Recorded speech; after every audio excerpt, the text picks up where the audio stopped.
I rise to speak on a resolution that I partnered with my dear colleague and friend, the District Councilor from South Boston, in support of the United Steelworkers Local 12003 and 12012-4. I wanted to thank everyone here who's representing the incredible brave men and women of these two locals, particularly our presidents, Joe Carlo and John Bonapane. On June 25th, 2018, more than 1,250 workers have been locked out by National Grid. I visited some of the men and women down in West Roxbury. I was with many of you as there was a great, tremendous rally down at City Hall Plaza that went to the State House. Councilor Flynn and I originally did a letter, I think, shortly after the lockout began, and we had a thought of doing a resolution. My thought was there's, as you know, a 2-week break where we didn't meet. I said, Eddie, who knows? I'm sure this will be resolved by then, and I was never more upset to be wrong. It continues. It's been more than a month. These are men and women who are being deprived health care. These are men and women who are being treated so incredibly unfairly. These are men and women who are working for a company who has seen their profits grow exponentially, yet they are not supporting the men and women, the highly skilled men and women who perform vital public safety issues.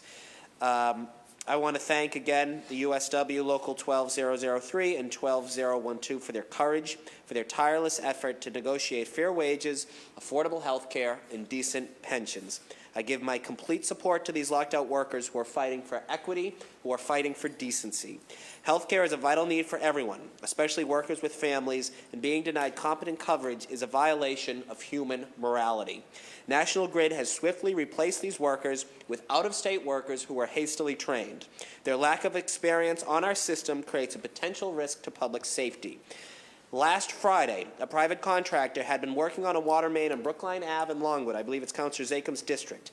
He hit a 6-inch gas line, rupturing it and sending gas spewing into the air.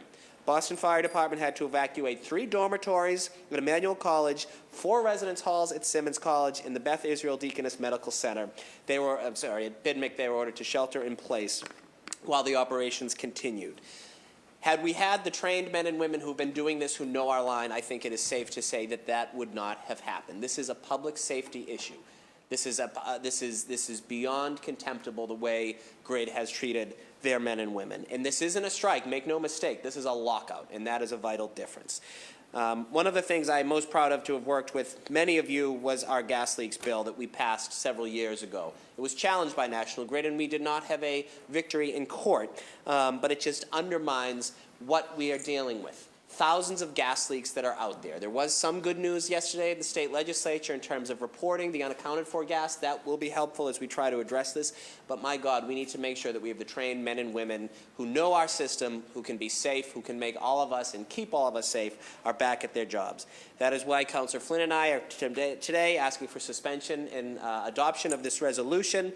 And we urge National Grid to end this lockout now. Thank you very much.